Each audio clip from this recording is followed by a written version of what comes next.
Let me start by introducing the topic and the contents we'll be discussing today. Today's webinar will present UNWTO's ongoing research on the perception of residents towards urban tourism and the different strategies and measures that can help destinations to understand and better manage growing tourism flows in urban contexts. We'll look into the two most recent reports published by UNWTO on this topic, and at the end, we'll also briefly discuss the results of UNWTO Ipsos global survey on the perception of residents towards city tourism, the impacts and the measures. All the three studies are available online, and I have listed the links for your reference in case you want to take a further look after the webinar. I will then start by talking about the first volume. The UNWTO's report on Overtourism, Understanding and Managing Urban Tourism Growth Beyond Perception, Volume 1. This was launched in September last year during the 7th Global Summit on Urban Tourism in Seoul. The report is a result of a collaboration between the World Tourism Organization and partner universities in the Netherlands, specifically the Center for Expertise, Leisure, Tourism and Hospitality, CELT, of the Breda University of Applied Sciences, and the European Tourism Futures Institute of Standen University of Applied Sciences. The report aims to understand the perception of the impact of tourism in 8 European cities. Residents in these 8 cities were interviewed for this report, and the report presents the results of residents' main attitudes towards city tourism, while at the same time provides policy recommendations and strategies to better manage tourism flows and advance inclusive and sustainable urban tourism. So, overtourism, what do we mean by overtourism? What does this term mean? As most of you might know, terms such as overtourism and tourism phobia have been in the headlines almost every day in the past years. If you Google it, you'll find over 500,000 entries on this. Today, there is no doubt of the importance of cities and of the growing popularity of city tourism. In 2015, 50% of the world's population lived in cities. By 2030, it is expected to reach 60%. At the same time, the forecast for international tourism by 2030 is estimated at 1.8 billion travelers. Increased mobility, change in the profile of visitors, low prices of transportation and accommodation, all of this have been factors facilitating the growing demand for urban tourism. However, we believe it is crucial to move away from the term overtourism and focus not only on the numbers or on too many tourists, but on how to manage them.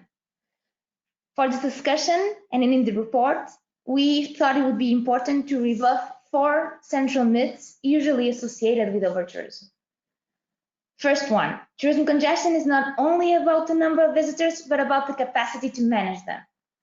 There are cities that are able to handle a higher number of visitors, while others struggle with a lower number. Second one, tourism congestion is commonly a localized rather than a citywide issue.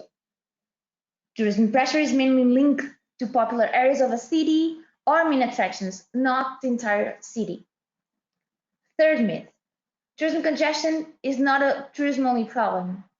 This means we have to take a wider perspective and address tourism congestion management in a comprehensive and integrated manner within the city agenda. And last, technological or smart solutions alone are important, but they will not solve the issue of tourism congestion. Even though technology can be very effective, there is also important factors to take into consideration when addressing the challenges of tourism congestion and management. After clarifying the myths around this topic, the report highlights several key conclusions. It is clear that urban tourism makes an important contribution to the socioeconomic development of cities and should contribute to create better cities for all. This means that benefits need to outweigh the impacts that tourism might have. Again, overtourism is a new buzzword for tourism congestion management and carrying capacity. To monitor and manage congestion, carrying capacity, and the limits of acceptable change, it is crucial to consider quantitative and qualitative indicators. This is very important because it's not only about quantitative indicators, but also qualitative ones, such as measuring and understanding residents' feelings. And I will talk more about this in detail in this presentation. Another important key conclusion of the report is the importance of taking a comprehensive approach. Urban tourism needs to be part of the wider urban agenda. Tourism congestion needs to be addressed through cooperation. Tourism and also non-tourism administrations, the private sector, local communities, and the tourists themselves. Despite challenging, this is crucial for the sustainable development of tourism. Another important conclusion is that measures cannot focus only on tourist numbers and behavior. They should also focus on local stakeholders. To ensure tourism is perceived in a positive way, it is important to also engage local stakeholders and communities. And the last key conclusion is a central aspect, emphasized repeatedly across the research and the report. Understanding residents' attitudes towards tourism and engaging communities is central and should be a priority for destinations. To be able to better understand the residents' perspectives towards city tourism, the report also includes the results of a survey conducted among residents of 8 different European cities: Amsterdam, Barcelona, Berlin, Copenhagen, Munich, Lisbon, Strasbourg, and Tallinn. In total, 153 respondents were interviewed, and based on their responses, we have analyzed residents' direct perceptions, living environment, indirect perceptions, the quality of life, and stakeholder perceptions. After an analysis of the results, we reached different conclusions. For example, when asked about the most positive and negative impacts of tourism, residents from these 8 cities showed a very mixed picture, demonstrating that for each different aspect of tourism, locals recognize both advantages and disadvantages. The ranking in the slide shows that the most positive perceptions pointed out by residents are related with social impacts: greater international touch, more positive image, more cultural supply, greater number of tourist accommodations, more opportunities to share knowledge culture with visitors, increased liveliness. And most negative perceptions are related with economic impacts: increase of price levels of rental houses,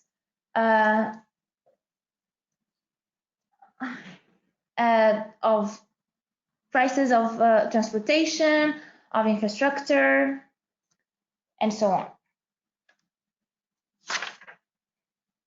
Another question asked residents and included in the research was regarding their feelings about further tourism growth at the city level, but also at the neighborhood level.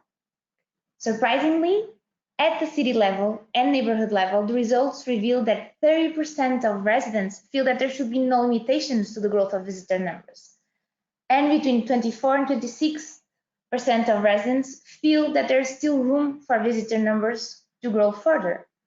This means that more than half of the respondents think that at the city level there is room for tourism growth. These results also illustrate the complexity of the perception of tourism pressure. Also shows that solutions to deal with negative sentiments require close investigation at the neighborhood level. And another interesting question included in the survey to residents was related to visitor management strategies.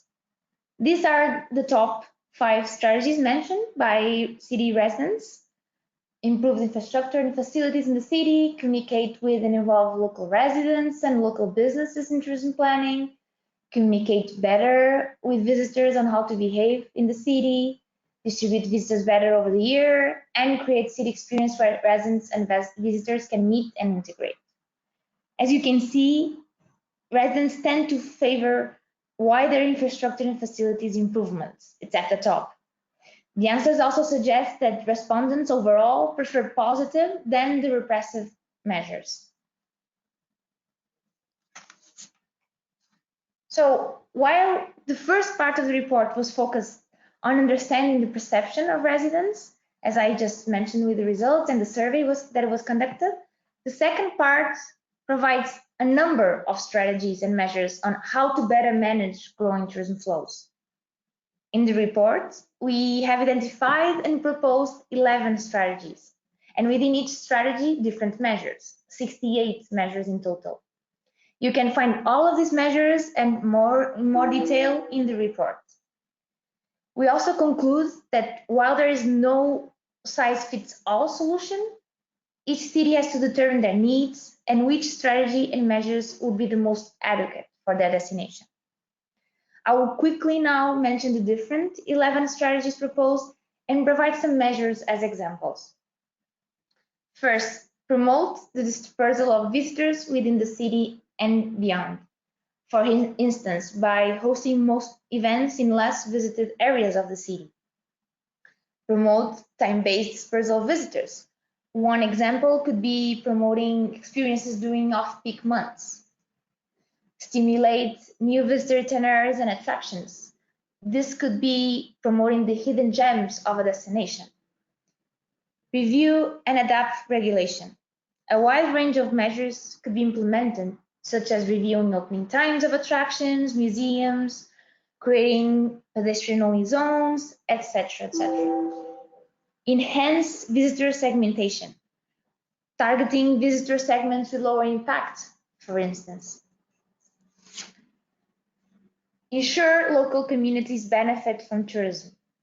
This could be through the promotion of the positive impacts of tourism and create more awareness of this among communities. Create city experience that benefit both residents and visitors. Also improve city infrastructure and facilities, which in the end is used by both residents and tourists. Communicate with and engage local stakeholders, for example, through the organization of local discussion forums. 10th strategy, communicate with and engage visitors. Educate visitors, provide them information early to their departure, involve them. And at the end, set monitoring and response measures. This can be monitoring and measuring key indicators and through the use of big data sources, for example, to evaluate tourism impacts or tourism measures. After identifying these 11 management strategies that I just went through, we also wanted to offer insight on how these 11 strategies can actually be put into practice in destinations. With this goal, at ITV Berlin in March this year, we have launched our second volume, focusing on case studies. The collection of case studies was conducted under the same collaboration, as I mentioned before, with the same Dutch universities, Celt, Breda, Stenden, and EDFI. And with this 11 strategy as a basis, the second volume showcases in which ways are cities across the world implementing these 11 management strategies. Specifically, the report includes 18 case studies from the Americas, Asia, the Pacific, and Europe. The cities included are Amsterdam, Antwerp, Barcelona, Passau in Spain, Berlin, Buchan-Hanok Village in Seoul, Dubrovnik, Ghent, Hangzhou, Edinburgh, London, Lucerne, Macau, New York City, Porto and Lisbon in Portugal, Prague, and Venice. These case studies provide a wide range of approaches and strategies to the management of urban tourism, and shows that the impacts are diverse, complex, and multidimensional. As I said before, it also becomes clear that from the different measures implemented or under implementation in each destination, that there is no one-size-fits-all solution, and that for any successful destination management strategy, it needs to be context-specific. By selecting some strategies in particular, I will now quickly give an overview of the different measures cities are implementing. For further details on the measures, the objectives, the stakeholders involved, and also the results, you can take a look at the reports and the different case studies. This is all available online. I will start by giving an example of strategy 1, promote the dispersal of visitors within the city and beyond. For this strategy, you can take a look at the case of Antwerp in Belgium. Under this strategy, the city has implemented the development of new products and experiences in less visited areas by identifying the DNA of each district. This was done through a district analysis of socio-demographic factors, policy plans, development plans, media analysis, and input from neighborhood leaders in retail and hospitality. The analysis per district provided relevant data and allowed for measures to be implemented at the neighborhood level. Another example under strategy 3, which aims to stimulate new visitor itineraries and attractions. The first example comes from the city of Berlin. In Berlin, they have been identifying and developing new theme routes. The first theme route, Berlin Modernism, was already launched at the beginning of this year, 2019. And also their approach here is to manage tourism at the neighborhood level. As for Macau, stimulating new visitor itineraries and attractions has been implemented through the promotion of gastronomy and its successful application of City of Gastronomy under the UNESCO Creative Cities Network in 2017. The City of Gastronomy has positioned Macau as a creative city and increased its popularity amongst food lovers. The success contributes to the positive image of Macau and also raises the profile of indigenous culture and food. We are now moving to strategy 7, which is creating city experiences that benefits both residents and visitors. The example of New York City is interesting, as the city has developed the city to fit with the residents' needs and desires while also considering tourists as temporary residents. The city has repurposed disused industrial infrastructure into a public green space. The High Line project created an experience that both residents and tourists are drawn to, and also created opportunities for local businesses. In London, for instance, measures such as volunteering schemes that support major events and help visitors across London also help connect Londoners and visitors. Another interesting example comes from the Asia and the Pacific in Seoul, the Bukhan Hanok village. This is a neighborhood located in the heart of the city, and it's also widely popular among tourists. Being a residential area as well, where residents are impacted by the growing number of tourism, the city has decided to promote community participation by developing residents-led management teams, encouraging locals' participation in carrying out tourism measures. This is measures being implemented under Strategy 9, communicate with and engage local stakeholders. As for Amsterdam, a tourism task force was established in 2017. Its members are representatives from museums, hotels, tourist attractions, and Amsterdam marketing. The task force aims to provide solutions for managing the increasing growth of visitors. Involving local stakeholders through regular meetings has also been a priority for the city. And the final example I will talk a bit about refers to measures implemented in line with Strategy 11. Set monitoring and response measures. With a long-term vision on tourism development, Ghent has plans to create a local tourism development dashboard. Monitor visitor pressure as experienced by locals as an indicator to evaluate local tourism development in an integrated way. This includes monitoring economic, social, and environmental aspects of tourism development, and it also covers all policy lines activating the Ghent tourism policy.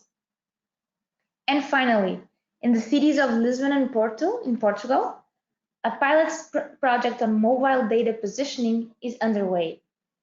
This is being done in order to better understand tourists' behavior in the city, in particular the length of their stay, typical path, and favorite attractions. The project seeks to monitor tourism flows and measure the pressure in these two cities, as well as give suggestions on how to link data and policy in terms of data collection and data sharing.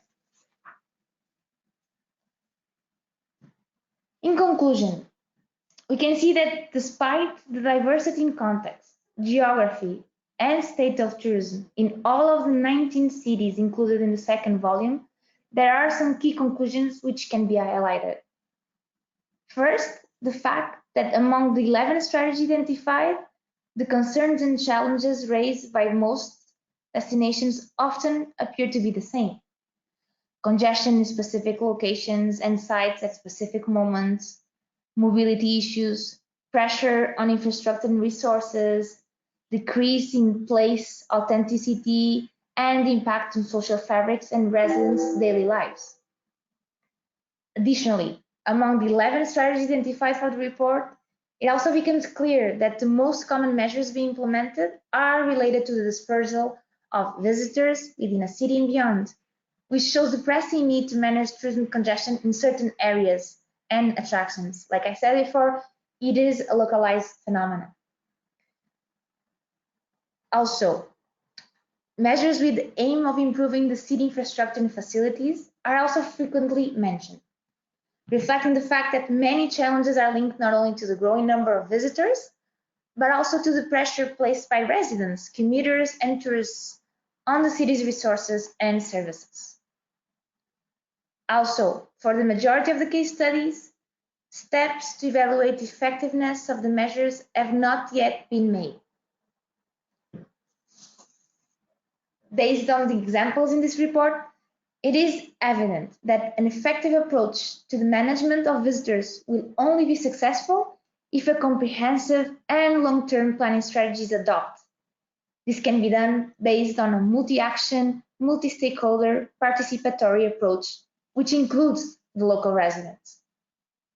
On the long term, to ensure that tourism in cities continues to be a crucial socioeconomic driver and managed to the benefit of local residents and tourists, it is fundamental to set a sustainable roadmap that is aligned with the new urban agenda and the 17 Sustainable Development Goals, especially Goal 11, which intends to make cities and human settlements inclusive, safe, resilient, and sustainable.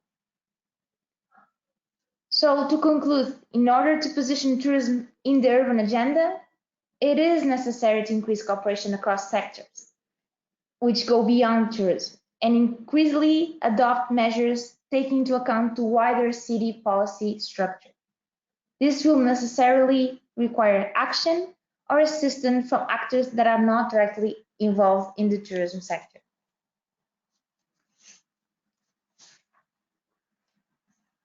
To finalize this presentation and to also emphasize what I have already been saying throughout this webinar, I also wish to present very briefly a last piece of research recently published.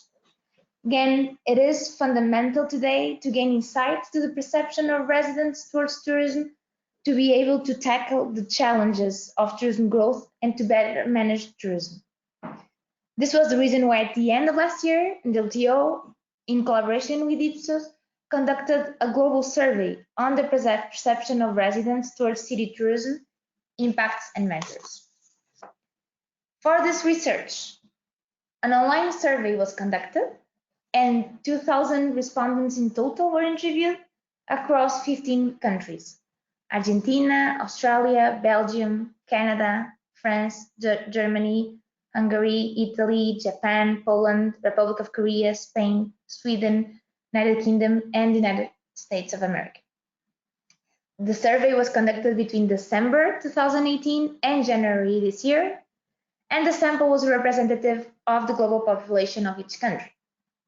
In short, the survey aimed at better understanding residents' perception towards city tourism, its impacts, and management strategies.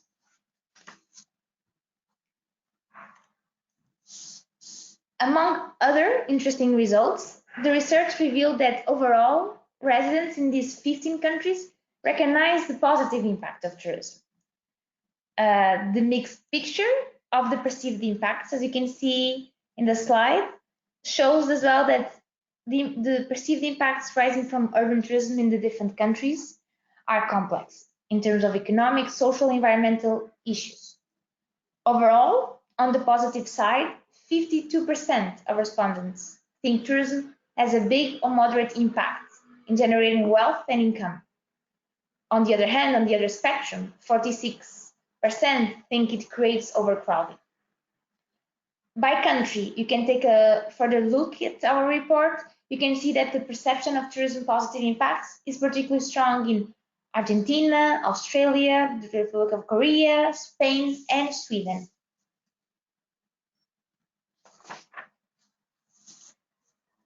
Furthermore, the survey also asked the questions if residents feel there should be measures to improve tourism management.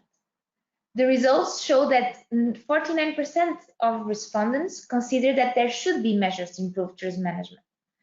And of the measures that are considered the most adequate to deal with increasing the number of tourists to your city, the figure shows the most popular ones. 72% of respondents, as you can see, are most favorable to improving infrastructures and facilities. 71% of respondents to creating experiences and attractions that benefit both residents and visitors. And this is followed by 65% of respondents that said ensuring local communities benefit from tourism. In contrast, at the bottom, you can see that results show that only 12% of residents interviewed think there should be a limit to the number of tourists. Also, only 9% think tourism promotion should be stopped. This tells us that the perception of tourism positive and also negative impacts and preferred measures to be implemented can differ a lot across countries, across residents' perception. So if you're interested in a more detailed picture per country, please take a look at the report. This is available online. And also one last thing to add with regards to this research in particular. We'll be publishing the full report of the survey next week, and this will offer also a socio-demographic analysis of the results. So understanding and managing tourism, considering both visitors and local communities, is in many times oversimplified, but it is in reality a very challenging topic. I have reached the end of this presentation. For the past 30 minutes, I tried to quickly cover the main aspects of UNWTO's ongoing research related to urban tourism growth, and hopefully I provided with some interesting perspectives on this. At UNWTO, the area of urban tourism is under the Tourism Market Intelligence and Competitiveness Department. I also have included the email of the team for your reference. Just please feel free to contact us if you have any question or if you want to reach out with any matter related to urban tourism. I want to thank you for your participation today. I hope you have found this presentation interesting. And like I said in the beginning, I will